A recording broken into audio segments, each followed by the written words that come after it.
Over in front of the Detroit bench. Now we're going to have Peluso and McKay.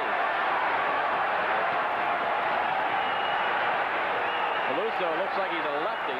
Big size difference there, I'll tell you. Wow, McKay cracked him a couple. Peluso is a lefty. Whoa, down he goes. Look at him still fighting from his back, but McKay decked him. Bingo.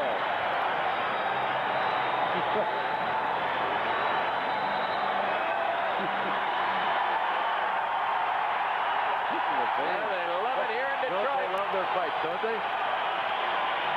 Okay, we'll break again. 4-3 Detroit, 14-19 Burr, and it's covered up there by Belfour. And again, the temper's short. Ooh, Yanni reached in and gave. That's McKay again. McKay has shot McKay and Peluso. Yeah. Get out, boys!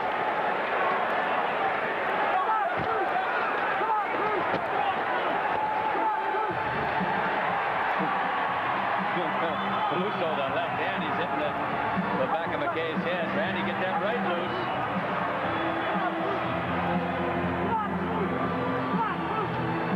You might hear the voice of Ed Belfour, the goaltender, urging Peluso on. Yeah. Well, they got to be tired. They've got to be tired. Well, there's 17 seconds still on the clock. These guys don't. McKay, they're going eye to eye. They're going to go.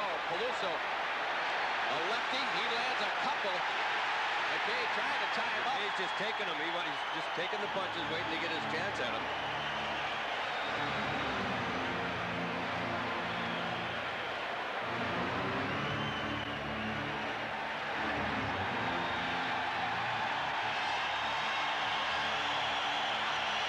Big size difference with Peluso. He got several in early, but no hurt on either side, really, by either guy. 6:14 to go. Cox continue to lead.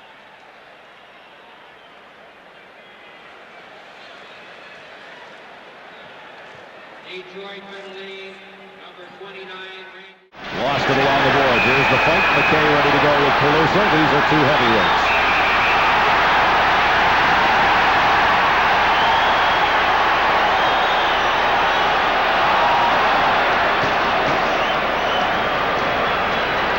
Was the real thing. There were some shots that were rendered right there. Peluso 320 minutes in penalties in 53 games last year, and McKay coming over from Detroit can throw him as well. We'll have the penalties when we come back. Devils leading. Here we go. Guarantee you this is not the last one of these you're going to see. The Blackhawks are second in the National Hockey League in penalty minutes.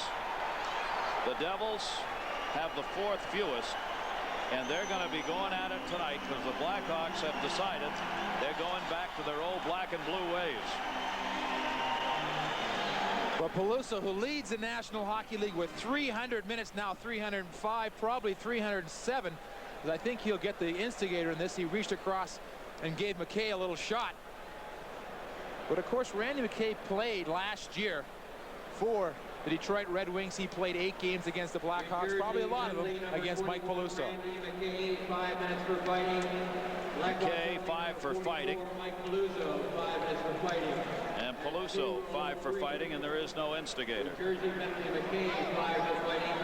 Blackhawk penalty. Good job. But I'll tell you, Peluso is huge. He is an absolute... Madison for the videotape. Hey, fight night in Chicago. It's Mike Peluso against Randy McKay. Hey, this McKay can throw him. Peluso, the designated goon with Grimson out. He gets a licking, and he goes down. And At center ice, McKay, we got a fight ready. McKay and Peluso. They stared each other down. Then both decided to drop the gloves at the same time. And that one's just been waiting to happen. Well, what they are both trying to do is get the other to start it, so they get the instigator.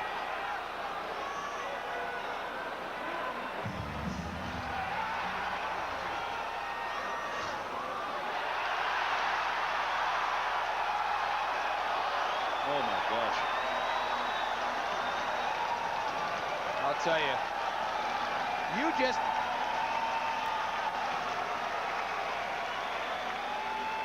pound for pound, fight for fight. Probert is the best. There's no question in the National Hockey League. But Randy McKay, as far as pound for pound, has got to be right up there with him. He leads the Devils in penalty minutes with 49. As we said, Peluso leading Ottawa with 89. After one thing's looking rather good. Well, it's not Ty Domi and Bob Probert, but it is Randy McKay and Mike Peluso, and Gene's happy about that because he's got Peluso in his goon pole. In a 3-1 Devil lead. All the Devils' goals coming in a span of 4:23, and we've got Randy McKay going at it against Mike Peluso. Peluso, who loves to mix it up. 261 penalty minutes. And McKay takes him down, and that'll be it.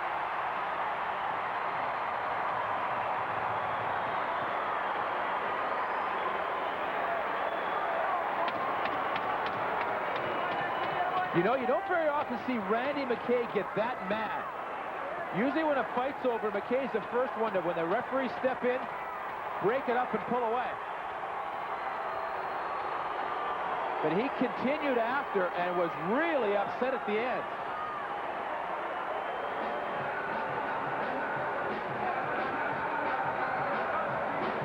And they both.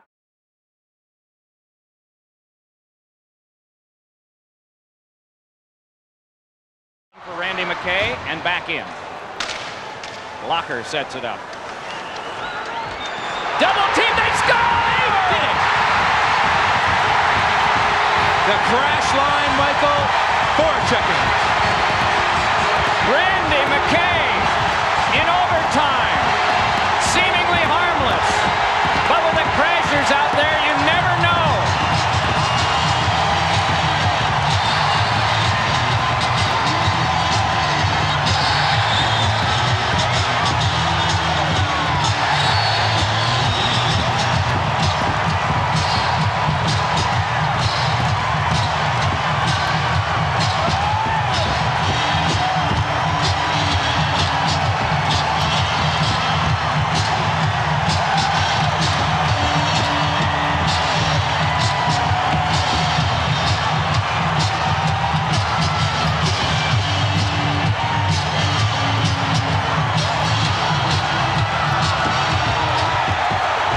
Ago in Montreal, his father watched him play as a little tyke. Well, his father's here tonight watching him play again. Randy McKay, the overtime winner, breaking a scoreless duel between Blaine Locker and Martin Brodeur. You see the score, you see the time left, and you see a man by the name of Mike Peluso.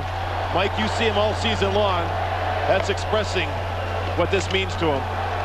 Tears of joy from the guy who put the crash into the crash line. And a lot of spirit into the dressing room.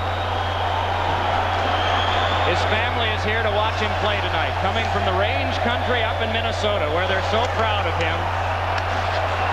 He was born in Hibbing, the same place as Bob Dylan and Kevin McHale. Those are the two most famous people. Well, by the end of the night, there'll be a third guy, and he'll have his name engraved on the Stanley Cup later. An emotional guy, and he's the first guy here every day for practice, every day for the games, Mike Peluso. And he'll be one of the last guys to leave tonight. This will be his longest and probably his happiest day ever in hockey. You know, you're known as a scrapper and a fighter, and you wonder if you ever have a chance to play in the National Hockey League. He credits Mike Keenan for giving him a chance to play. You have to try to enjoy the moment. My goodness. It's just, that's what it means in this sport to be able to win it. You've got some people like Tom Troisky there with a smile. You've got Mike Peluso, can't control his emotions. And you've got Jacques Lemaire with 225. In the mountains and just sit back and think about what he did. Something like this comes back to you so often in your lifetime as you see Mike Peluso still brushing away the tears. This time passes so quickly, but yet it seems so long when you recount it years later. Detroit's coaching staff, they too in line to shake hands. Look at that.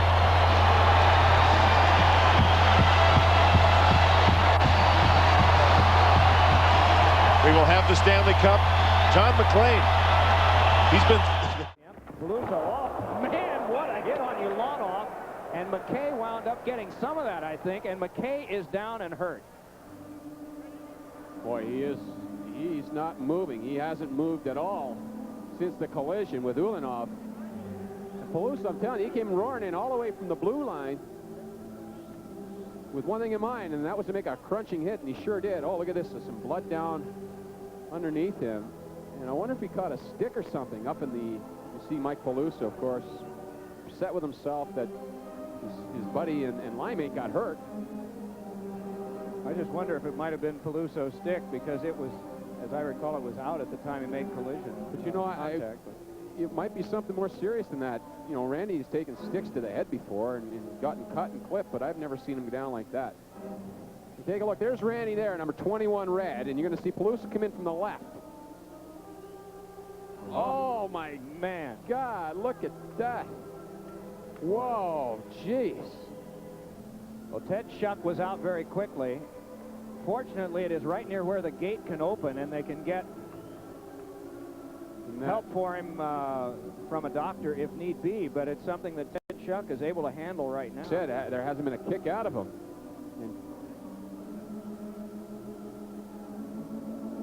with that foot whipping around, the acceleration of that leg, Mike Peluso, a big guy. It's understandable that he'd be a little stunned and perhaps shaken. We get a chance to see this one more time. Boy, oh boy.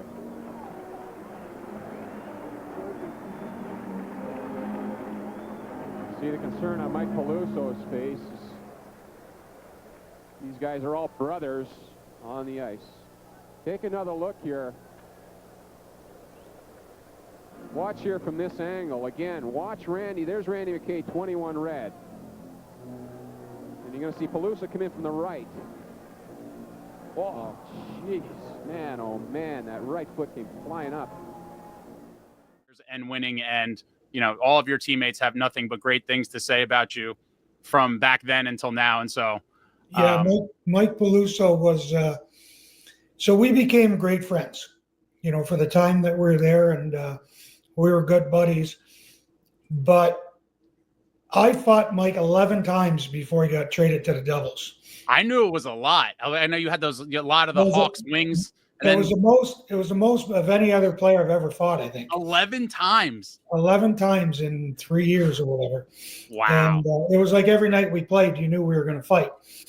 And so he gets traded to us, and I walk in our train at the South Mountain Arena. Mm-hmm. And our trainer, Teddy, grabs me as I walk through the door. I got somebody to introduce you to. And he walks me straight in the locker room, right to Mike Peluso's stall, to introduce me. I shook Mike's hand, said hi, and I don't think we talked again for over a month. Wow. So it was just, we looked, we might have said hi and bye in passing, but that was about it for about at least a month. And it took a while to, it took a while to become friends when you fight 11 times, I guess. I would imagine, even in professional sports, people talk about, once you become teammates, but something like that, there is nothing equivalent. There's rivalries in other sports, but when you're talking about, fighting in the NHL, especially at that time, there is no other comparison for another sport, right? To camp, and no one's talking to me. I used to beat the shit. Now they beat the shit out of me too. It goes both ways. And I'm sitting there, and then finally, Randy Mack, who I just absolutely love, and just incredible guy. He came up to me, taping our sticks. He said, we have it. Hey, Mikey, we have it a few battles together. I said, hell yeah. I said, listen, I'm here to help you. I'm not here to fight you. You guys got me over here to help you fucking guys, Randy was just on a couple nights ago, as you know, and he had mentioned he believes you're the guy he fought the most. He said 11 times you fought prior to you joining the Devils. Obviously, Sure. when you were in Chicago, he was in Detroit, and then there was a couple others while he was on the Devils where he fought. And he said that you guys didn't speak for a month after you got there. Do you remember that? Well, Scotty didn't say much either. I mean, I wasn't there to fight them, these guys. I mean, I'm on their side now, you know, and he just said it, and and then we went from there. I mean, I don't know why the hell we're fighting in training camp anyway when we got a full dance card and exhibition. You know? Was fighting in training camp common back then? Yeah.